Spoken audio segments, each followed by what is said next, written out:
So what I'm going to do is, I'm just going to give you a very quick rundown of the kind of evolution of climate finance, where the whole story actually started, where do we stand, what we have achieved or not achieved, and mostly actually not achieved. And then why this climate finance has become such an important element of international climate diplomacy and climate policy, and how it was supposed to play a very pivotal and a critical role for climate action in the world, and how the international community has actually not been able to deliver to its promises and commitments. And now we are at a stage actually, and it's not only the fault of the international community. We are at a stage where the action on the ground, or the developing countries have not been able to come up with the right kind of regulations and policies as well. So there has been a misconnection, there has been a kind of a joint from both ends. So this is what I'm going to be presenting in an extremely frank manner, as Madam actually allowed us to do that, to have the frank discussions. So this is what I'm going to be doing it. So I will just start with the context, which is we all know about that, and we all actually who have been working in the climate change space, and very much we know these numbers. But this is pretty new. It's a new normal, which I normally do not subscribe to it and do not like it, because anything which we consider normal, we stop taking action about it. But nevertheless, I think this is something in which we are actually surviving ourselves.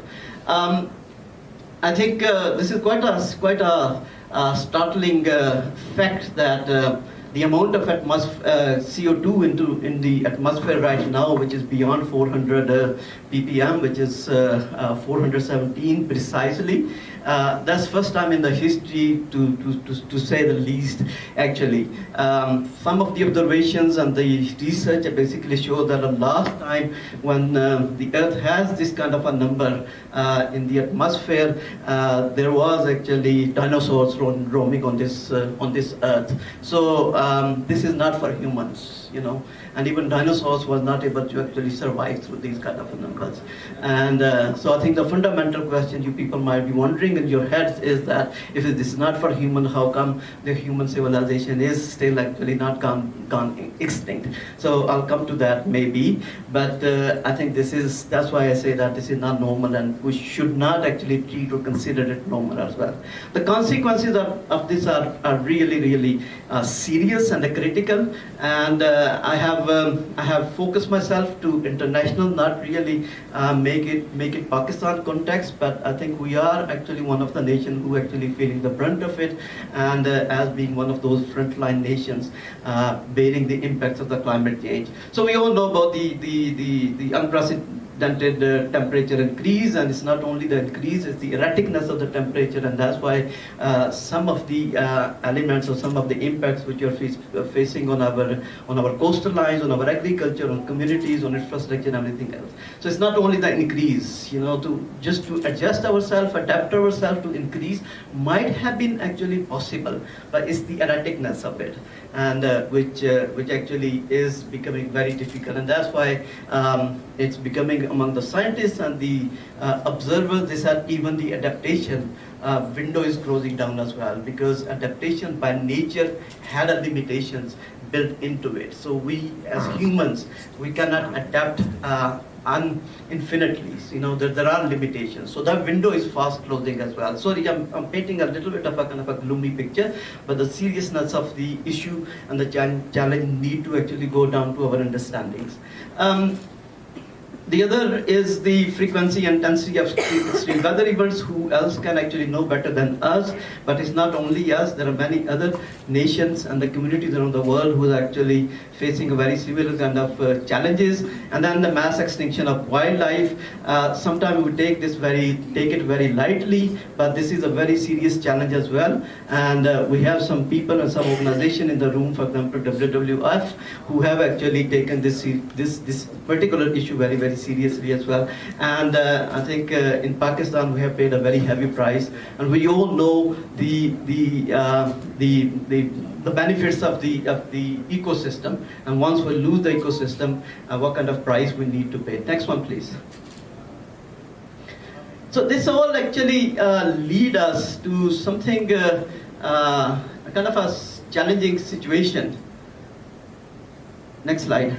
Yeah, it basically challenges us our some kind of an understanding which evolved over several kind of centuries, which is basically what it means by this kind of a slightly difficult, complex English is what it means that the whole human civilization evolved with the understanding that the natural resources are infinite and they are there for us, and our role is basically to exploit. And with this understanding, we actually evolved our civilization, whether it be water or forests or anything, including air and anything else. This has been seriously jeopardized and undermined, and we come to a conclusion, we come to a stage where right now we know that the natural resources are finite, not infinite. We know that a mitigation action to be supported to help or to control or to limit the concentration of greenhouse gases into the atmosphere, and we also know that adaptation is absolutely mandatory, and in order to minimize the impacts, because there is no other way out, and we come to a stage, and there are many communities around the world who come to the stage, either we adapt or we die. So, and we know even in some pockets of Pakistan, we are in a very similar situation as well. Next one, please. So I'm coming to my subject now, which is the climate finance. So where it all originated from. It's nothing new. You know, I hear quite often actually in Pakistan, you know, the subject of climate finance is new, which is, I don't subscribe to that, I don't agree to it. This whole subject has been discussed, debated, everywhere for quite a number of years now. I think precisely we can say that when Rio Declaration was being discussed, this whole concept was very much there, and that was one of the cornerstones, one of the critical issue which was discussed. So the Principle 7 of the Rio Declaration actually talks about the climate finance. Similarly, Principle 3 of the Climate Change Convention talks about the climate finance as well. And this whole actually principle, which is there common but differentiated responsibilities and respective capabilities, I think that's where it actually originated from. What it practically and effectively means is that yes, these are issues, these are global issues. Every nation in the world has to take the responsibility for that.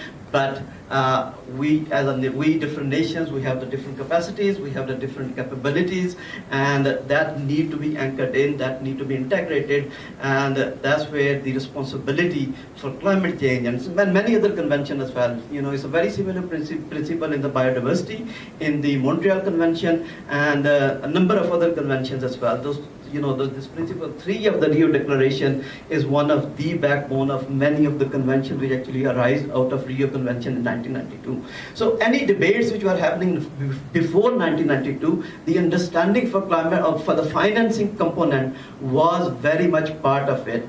And then in 1992, when the Climate Change Convention was adopted, again, there are several very strong references in the Climate Change Convention which basically responds to that. And then in the subsequent instruments, either Kyoto Protocol or the Paris Agreement, they basically adhere to this very similar principle, which basically means that the developed countries have the biggest set of the responsibility to support the developing countries for the climate action, or for desertification action, or for any other of the international treaties actually. So this is where whole the story actually started from, the climate change in 1990, the climate finance in 1992. So that's how old, and that's how run down the whole concept is. Yet it took us time to come to Pakistan and many other countries as well, because it was not taken seriously. Primarily by the developed countries, because they knew from the very beginning that, you know, they have to take the big responsibility and the burden is going to fall on that. So as it happens in the international negotiations and the diplomacy, that, you know, it happens quite often that some issues actually become very hot, and then suddenly we find that the issues actually go somewhere in the dark spots, and then because these are the mechanics of the international negotiations. That's how it works. So anyway, can we go to the next one? There is no globally agreed definition of climate finance. So I think this is something which we need to understand.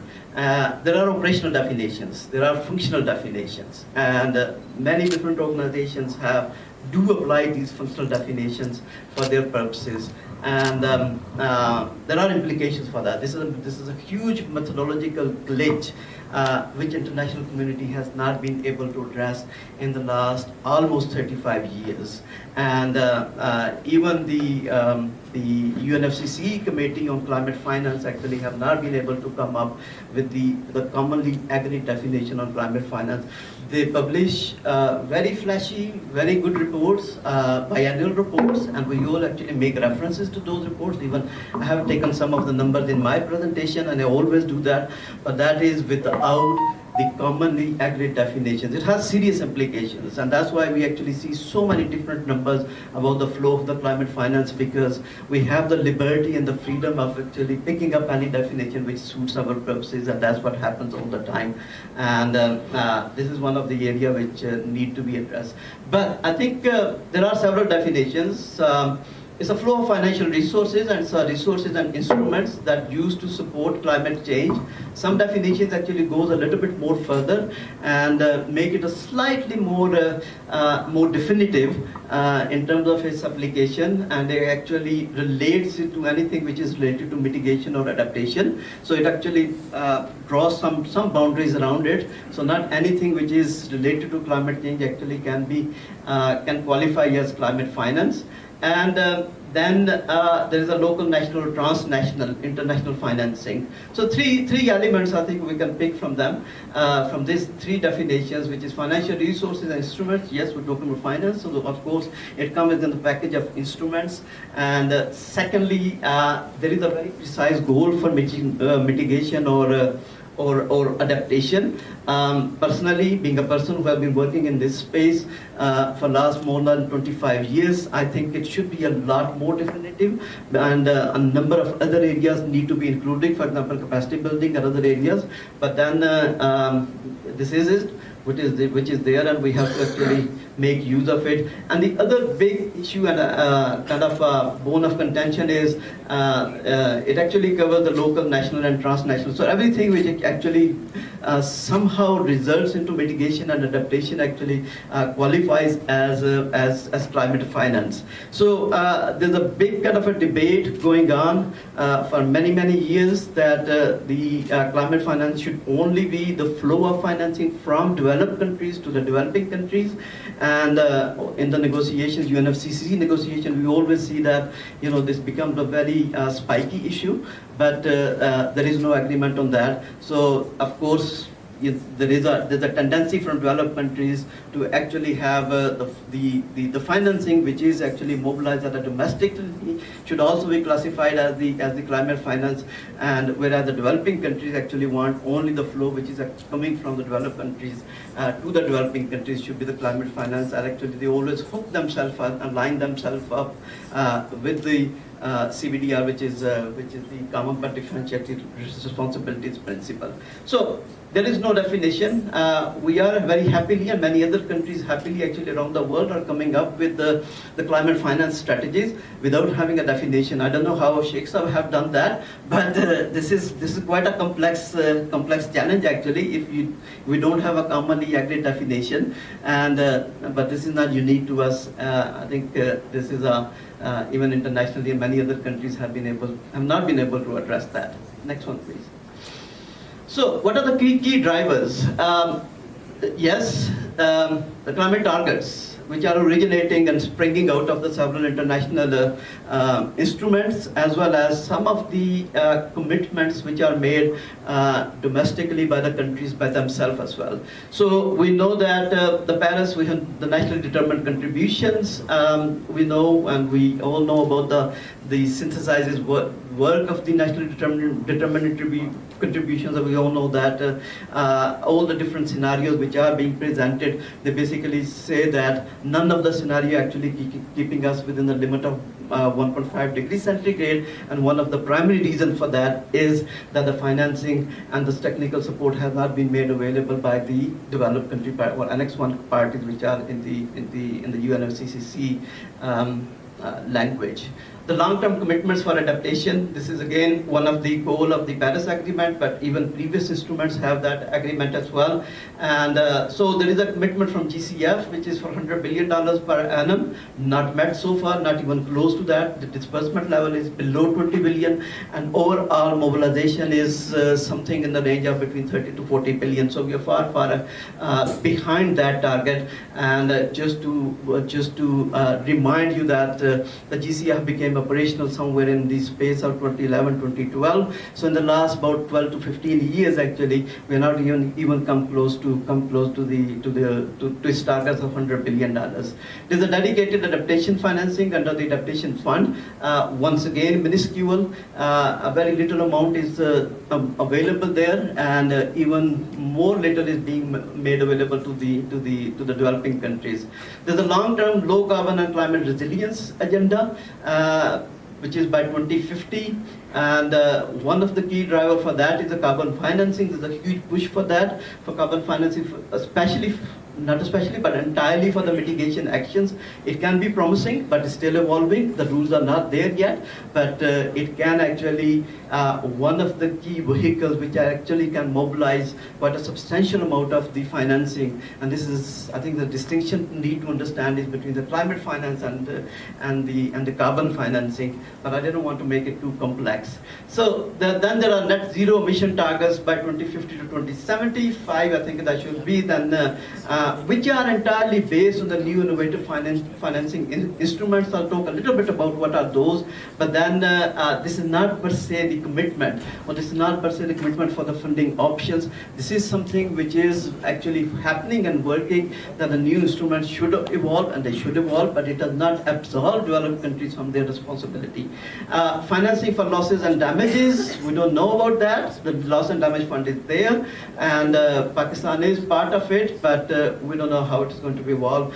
Any new incremental or additional financing is going to be arranged, mobilized or not. I think this is yet to be seen as well. Next one, please.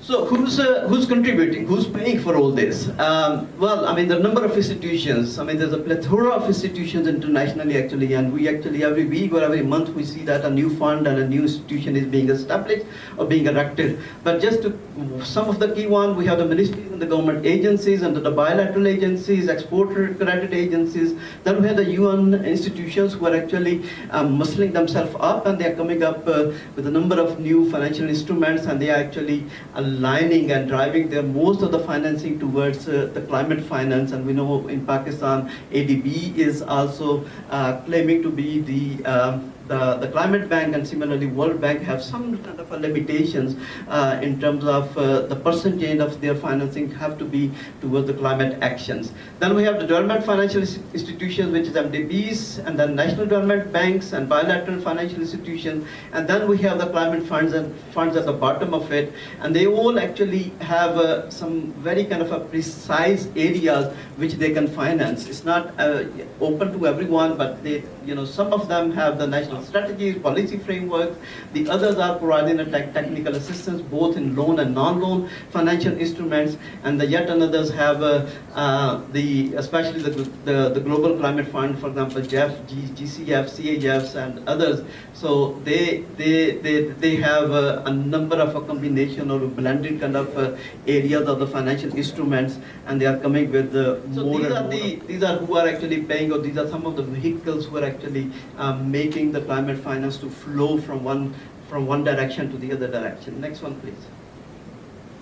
So this is just to show the complexity of it. So I think we all know, and we all hear about the complexity. We all know that, A, there is not adequate finance available. B, that if the finance is available, then access to the finance is extremely difficult. And we know that even the GCF, Adaptation Fund, and JAF, and many others actually, quite a large amount of financing and the funding actually remain uncommitted or remain undistributable because of the complexity of their processes, procedures, investment criteria, and a number of other areas.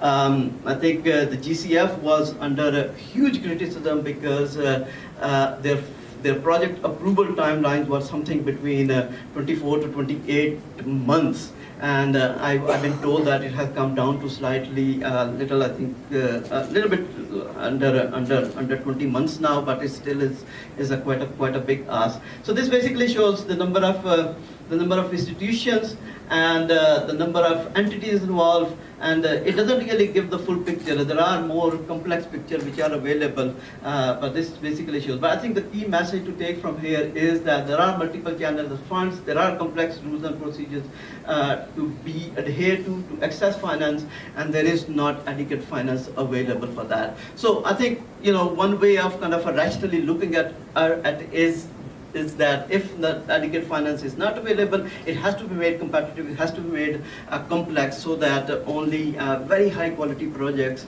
and very needed projects actually can pass through the funnels. But I don't believe that this is the real picture. Next one, please. Given all the complexity and everything else, there is still quite a lot of huge amount of financing is actually flowing. So this is from the CPI and Climate Policy Initiative, and the definition which they are applying, according to them, is a 1.3 trillion. 1.3 trillion USD actually flew or crossed the borders in 21-22, and they are actually, which doubled from 2019 to 2020, and they are actually saying that this number is going to grow in the coming years. So given all the complexity, there is quite a lot of financing actually is being made available, or at least it is actually flowing around, and actually depends that what kind of a projects, what kind of thematic areas are attracting the financing. Next one, please. So this is the picture about the flows, and this is based on a little bit kind of a more conservative definition, not the CPI definition. This is more kind of a robust and stringent definition, and you can see that the numbers actually drastically come down. And this is the data is from OECD, and we all know that OECD actually is very robust in their own analysis as well. So in 2020, it's altogether is about 83.2 billion, but I think the more, and then we see that increase and in some years, but it's a kind of a steady. We're not really seeing a huge amount of spike actually as well. But I think the interesting picture is on the right hand of the slide, that what are the thematic distribution. We all know that the need for financing is much more dire in the adaptation area, but then we see that energy is attracting quite a predominant share of it, then transport and agri and forest. And so these are the areas which are predominantly mitigation action areas. So that's where the real interest of the investors as well as the developed countries is. So they do not want to invest into the adaptation areas, but they want to invest into energy. No one is saying that energy shouldn't be. There shouldn't be any investment in energy, especially when we're talking about the decarbonization of the power sector, or even in the transport sector as well. But then we are seeing that only 28% is kind of remained, which is for other sectors, and then water sanitation, which is 8%, which classically is adaptation area as well. So most of the funding, or the predominant share of the funding, is actually going into mitigation, and I'll show this a little bit more into more refined figures as well. Next one, please. Okay, so these are the gaps, and I just don't want to spend time. I think the number speaks loudly by themselves. So we're talking about running into trillions of dollars, and then on the adaptation side, the financing gaps are even much serious. Next one, please. Okay, there's a lot of talk about, especially in Pakistan, about the carbon markets, and we know that the carbon markets can be one of the viable instrument and a vehicle which can actually mobilize quite a significant amount of financing as well. But it's entirely for mitigation purposes. So it's not for adaptation. So just wanted to give a global picture about both. There are two sides of the market, compliance and the voluntary market. And then voluntary is right now, because the rules about the compliance market under Article 6, 6.4 and 6.8 are not fully addressed yet. So the only game in the town right now is the voluntary market. I know that Pakistan is also working on that. But once again, this instrument has been around for quite a number of years under the Kyoto Protocol. And it's actually desperately working international community to make it happen and bring it back into the as an essential component of carbon financing. Next one, please. So these are the global growth of the carbon initiatives. You can see that there are 73 initiatives. This data is a little bit old, maybe a couple of years old. 39 national initiatives, and 11.66 gigatons of emission, which represent 23% of the global GHG emissions. They are being removed, or they are being reduced, or they are being avoided through the carbon markets. So instruments, the proof of the concept is there. It can work in the favor of climate actions if the rules and policies are put into the place. Next one, please. So we know that. I think from these figures we can very easily draw out that no single, even multiple sources of finance can fill the financing gaps unless smart financial leveraging tools are carefully applied. And what are those? Can we go next one, please? So just a very quickly, we know about the financial leveraging. Some of them are financial blending, which basically facilitate non-concessional finances to leverage concessional financing. There's a lot of talk about, but there's a lot of work to be done as well. Then some very successful experiments have been done by blending the pure financial instruments with non-financial instruments as well. And these days, any climate finance project, adaptation project actually is not based on one single instrument. It's actually quite a combination of many instruments, both financial and non-financial. And then the de-risking, which actually is very much important, and which need to be done here in Pakistan as well. But then the government support is very much needed, because de-risking cannot happen without the government support. Next one, please.